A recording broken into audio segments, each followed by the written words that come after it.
Hey, hey, welcome to the first ever experimental live read from Adult Brain.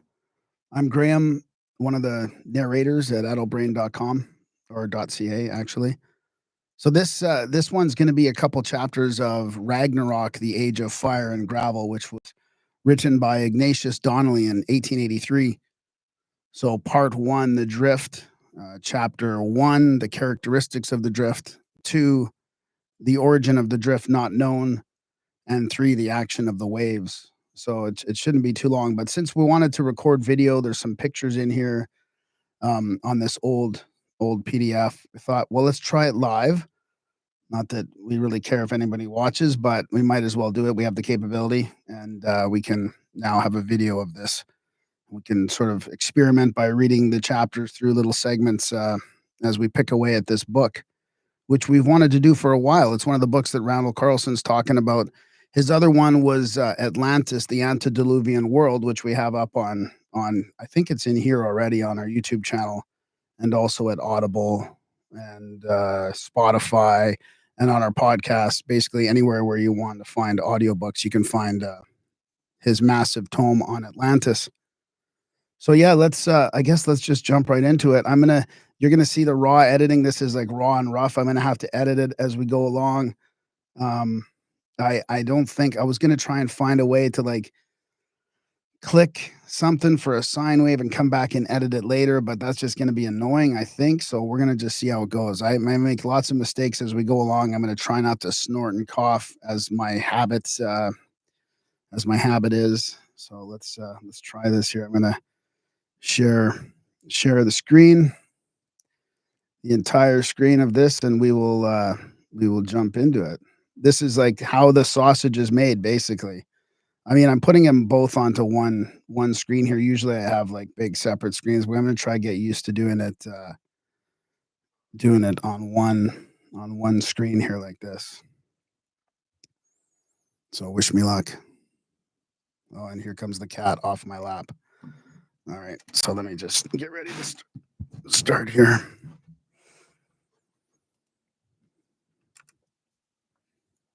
Part 1, the drift.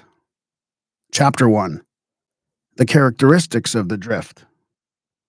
Reader, let us reason together. What do we dwell on? The earth. What part of the earth? The latest formations, of course. We live upon the top of a mighty series of stratified rocks, laid down in the water of ancient seas and lakes, during incalculable ages, said by geologists to be from 10 to 20 miles in thickness. Think of that.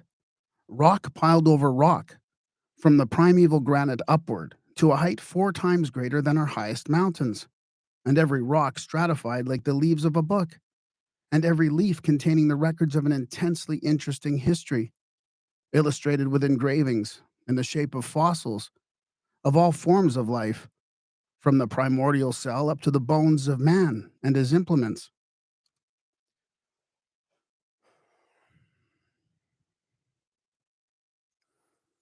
I'm nervous and out of breath already. I'm going to take a break.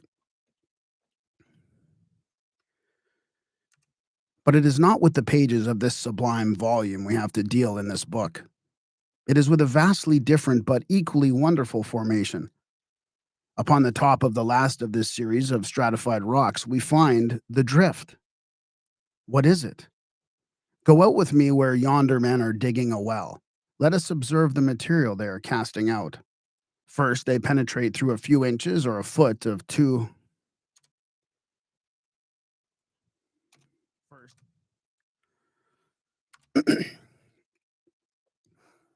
First, they penetrate through a few inches or a foot or two of surface soil. Then they enter a vast deposit of sand, gravel, and clay. It may be 50, 100, 500, 800 feet before they reach the stratified rocks on which this dirt rests. Bad mistake there. Gotta catch all these little mistakes, or I'll get in trouble from my editor. It may be 50, 100, 500, 800 feet before they reach the stratified rocks on which this drift rests. It covers whole continents. It is our Earth. It makes the basis of our soils. Our railroad, our railroads cut through. Our railroads cut their way through it. Our carriages drive over it. Our cities are built up on it. Our crops are derived from it. The water we drink percolates through it. On it we live, love, marry, raise children, think, dream, and die. And in the bosom of it we will be buried. Where did it come from? That is what I propose to discuss with you in this work, if you will have the patience to follow me. So far as possible, as I shall in all cases speak by voices of others, I shall summon my witnesses that you may cross-examine them. I shall try, to the best of my ability, to buttress every opinion with adequate proofs. If I do not convince, I hope at least to interest you. And to begin, let us understand what the drift is, before we proceed to discuss its origin.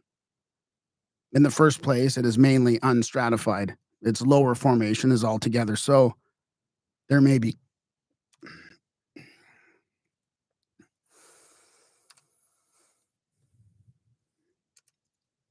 clearly defined strata here and there in it, but they are such as a tempest might make, working in a dust heap, picking up a patch here and laying it upon another there.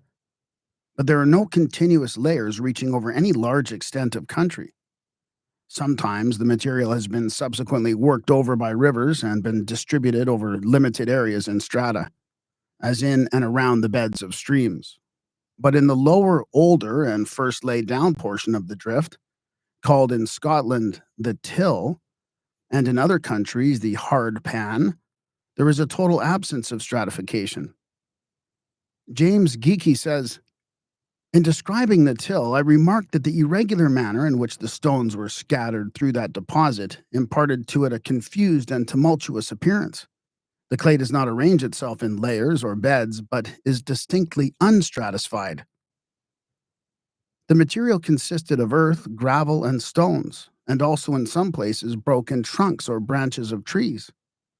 Part of it was deposited in a pell-mell or unstratified condition during the progress of the period, and part either stratified or unstratified in the opening part of the next period when the ice melted. The unstratified drift may be described as a heterogeneous mass of clay, with sand and gravel in varying proportions, enclosing the transported fragments of rock, of all dimensions, partially rounded or worn into wedge-shaped forms, and generally with surfaces furrowed or scratched, the whole material looking as if it had been scraped together. The till of Scotland is spread in broad but somewhat ragged sheets, through the lowlands, continuous across wide tracts, while in the highland and upland districts it is confined principally to the valleys. The lowest member is invariably a tough, stony clay, called till or hard pan. Throughout wide districts, stone clay alone occurs. It is hard to say whether the till consists more of stones or of clay. This till, this first deposit, will be found to be the strangest and most interesting. In the second place, although the drift is found on the earth, it is unfossiliferous. That is to say, it contains no traces of pre-existent or contemporaneous life. This, when we consider it, is an extraordinary fact. Where on the face of this life-marked earth could such a mass of material be gathered up, and not contain any evidences of life? It is as if one were to say that he loved.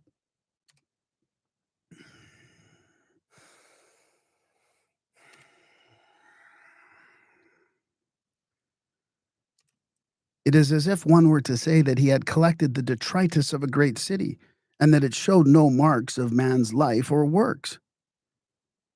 I would reiterate, says Geeky, that nearly all the Scotch shell-bearing beds belong to the very close of the. Gotta redo that guy.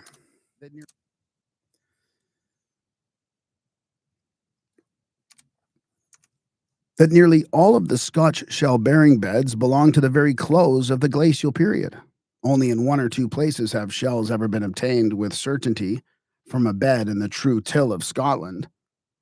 They occur here and there in boulder clay and underneath boulder clay in maritime districts, But this clay, as I have shown, is more recent than the till. In fact, rests upon its eroded surface. The lower bed of the drift is entirely destitute of organic remains. Sir Charles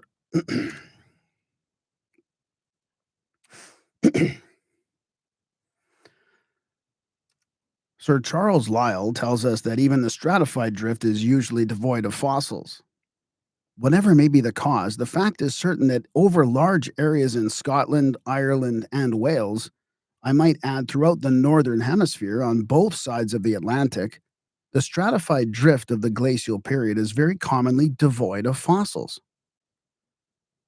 In the next place, this till differs from the rest of the drift in its exceeding hardness.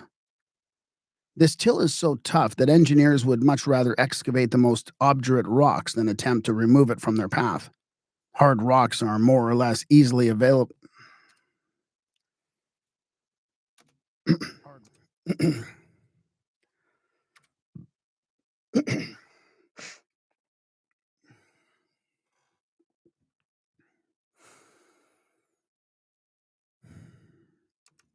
Hard rocks are more or less easily assailable with gunpowder, and the numerous joints and fissures by which they are traversed enable the workmen to wedge them out, often in considerable lumps.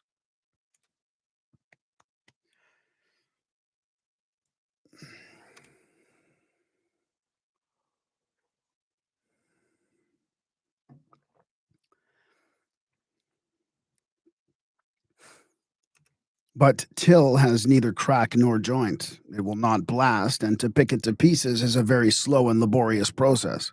Should streaks of sand penetrate it, water will readily soak through, and large masses will then run or collapse as soon as an opening is made into it. The accompanying cut shows the manner in which it is distributed and its relation to the other deposits of the drift. In this till or hard pan are found some strange and characteristic stones. They are boulders, not water worn, not rounded, as by the action of waves, and yet not angular, for every point and projection has been ground off.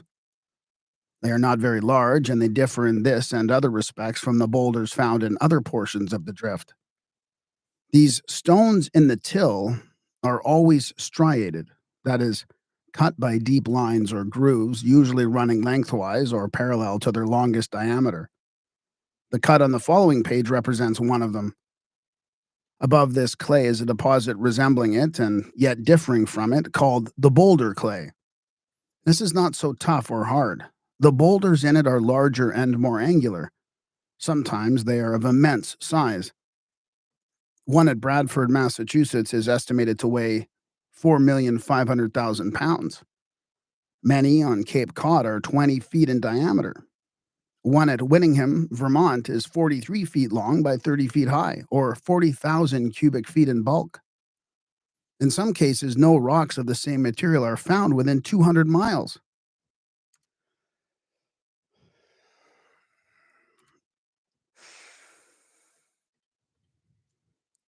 These two formations, the till and the boulder clay, sometimes pass into each other by insensible degrees. At other times, the distinction is marked. Some of the stones in the boulder clay are furrowed or striated, but a large part of them are not. While in the till, the stone not striated is the rare exception. Above this boulder clay, we find sometimes beds of loose gravel and sand and stones mixed with the remains of man and other animals. These have all the appearance of being later in their deposit.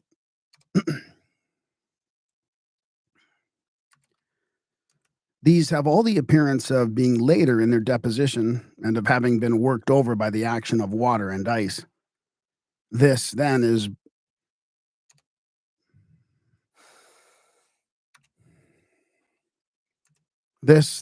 briefly stated, the condition of the drift. It is plain that it was the result of violent action of some kind, and this action must have taken place upon an unparalleled and continental scale. One writer describes it as a remarkable and stupendous period, a period so startling that it might justly be accepted with hesitation were not the conception unavoidable before a series of facts as extraordinarily as itself. I'm going to do that one again.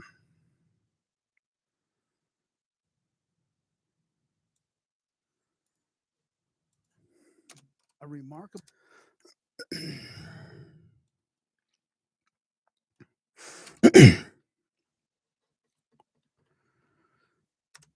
a remarkable and stupendous period, a period so startling that it might justly be accepted with hesitation, were not the conception unavoidable before a series of facts as extraordinary as itself. Remember then, in the discussions which follow, that if the theories advance are gigantic, the facts they seek to explain are not less so. We are not dealing with little things. The phenomena are continental, worldwide, globe embracing.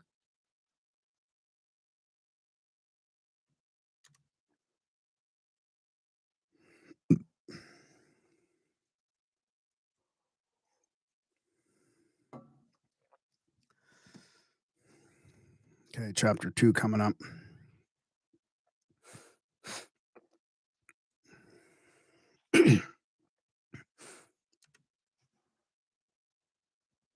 Chapter 2, the origin of the drift not known. While several different origins have been assigned for the phenomena known as the drift, and while one or two of these have been widely accepted and taught in our schools as established truths, yet it is not too much to say that no one of them meets all the requirements of the case, or is assented to by the profoundest thinkers of our day. Says one authority, the origin of the unstratified drift is a question which has been much controverted. Louis Figuier says, after considering one of the proposed theories,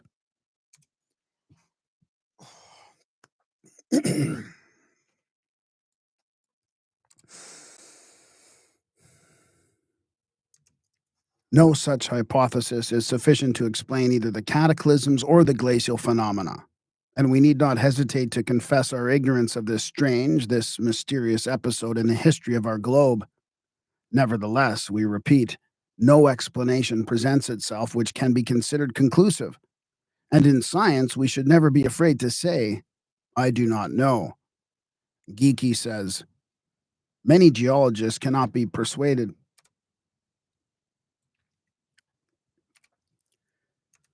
Many geologists cannot yet be persuaded that till has ever formed and accumulated under ice. A recent scientific writer, after summing up all the facts and all the arguments, makes this confession. From the foregoing facts, it seems to me that we are justified in concluding 1. That however simple and plausible the Lyellian hypothesis may be, or however ingenious the extension of or application of it suggested by Dana. I'm going to redo that one. I gotta be just as accurate as if I wasn't doing it on YouTube. 1. That however simple and plausible the 1. That however simple and plausible the oh boy. Uh-oh. 1. That however simple and plausible the Lyellian 1. That however simple and plausible the Lyellian hypothesis may be, or however ingenious the extension or application of it suggested by Dana, it is not sustained by any proof, and the testimony of the rocks seems to be decidedly against it. 2. Though much may yet be learned from a more extended and careful study of the glacial phenomena of all parts of both hemispheres, the facts already gathered seem to be incompatible with any theory yet advanced, which makes the ice period simply a series of telluric phenomena, and so far strengthens the arguments of those who look to extraneous and cosmical causes for the origin of these phenomena. The reader will therefore understand that in advancing into this argument, he is not invading a realm where science has already set up her walls and bounds and landmarks, but rather he is entering a forum in which a great debate still goes on amid the clamor of many tongues. There are 4 theories by which it has been attempted to explain the drift. These are 1. The action of great waves and floods of water, 2. The action of icebergs, 3. The action of glaciers, 4. The action of a continental ice sheet. We will consider these several theories in their order.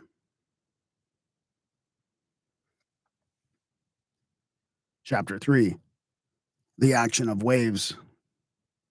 When men began for the first time to study the drift deposits, they believed that they found in them the results of the when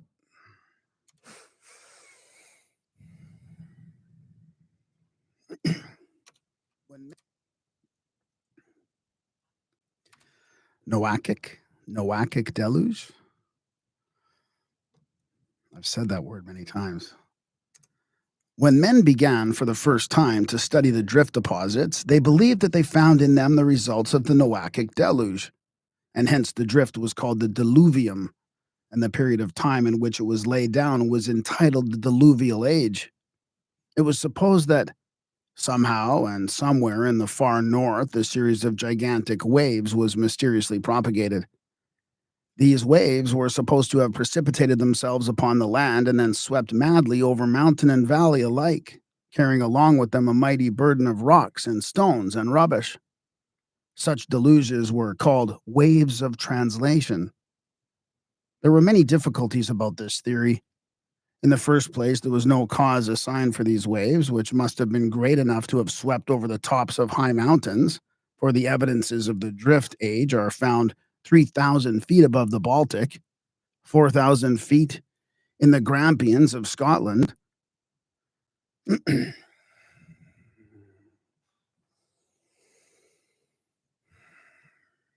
going to go back for a while here on this one. In the first Grampians. In the first place, there was no cause assigned for these waves, which must have been great enough to have swept over the tops of high mountains, for the evidences of the drift age are found 3,000 feet above the Baltic, 4,000 feet high in the Grampians of Scotland, and 6,000 feet high in New England. In the next place, if the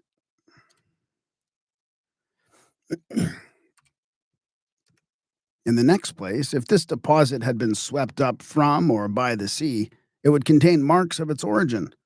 The shells of the sea, the bones of fish, the remains of seals and whales would have been taken up by these great deluges and carried over the land, and have remained mingled in the debris which they deposited. This is not the case. The unstratified drift is unfalsiferous, unfalsiferous, unfalsiferous, unfalsiferous, unfalsiferous. The unstratified drift is unfalsiferous, and where the stratified drift contains fossils, they are the remains of land animals, except in a few low-lying districts near the sea. I quote, "Over the interior of the continent, it contains no marine fossils or relics." Geeky says, "Not a single trace of any marine organism has yet been detected in true till." Moreover, if the sea waves made these great deposits, they must have picked up the material composing them either from the shores of the sea or the beds of streams.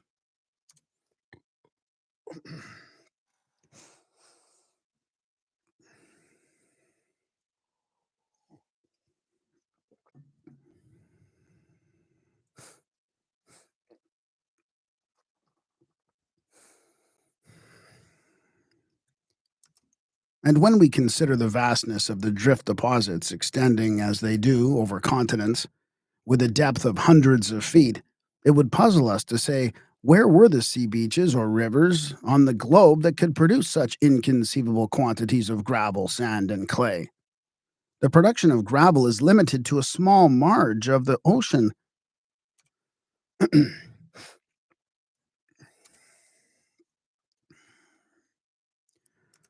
The production of gravel is limited to a small marge of the ocean, not usually more than a mile wide, where the waves and the rocks meet. If we suppose the whole shore of the oceans around the northern half of America to be piled up with gravel 500 feet thick, it would go but a little way from the immense deposits which stretch from the Arctic Sea to Patagonia. The stones of the till are strangely marked, striated, and scratched, with lines parallel to the longest diameter. No such stones are found in riverbeds or on seashores. Geeky says, "We look in vain for striated stones in the gravel which the surf drives backward and forward on a beach." And we may search the detritus that beaches and rivers push along their beds, but we shall not find any stones at all resembling those of the till. But we need not discuss any further this theory. It is now almost universally abandoned. We know of no way in which such waves would be formed. If they were formed, they could not find the material to carry over the land. If they did find it, it would not have the markings which are found in the drift, and it would possess marine fossils not found in the drift. And the waves would not and could not scratch and groove the rock surfaces underneath the drift, as we know they are scratched and grooved. Let us then dismiss this hypothesis and proceed to consideration of the next.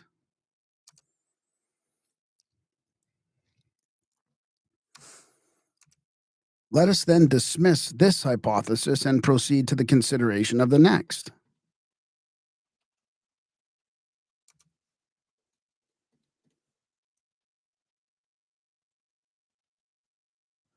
Should I keep going or just stop here? I'm going to stop here. This is probably a longer chapter, so I'll do more. I'll do more tomorrow, but I'll just try and pick my way through this book.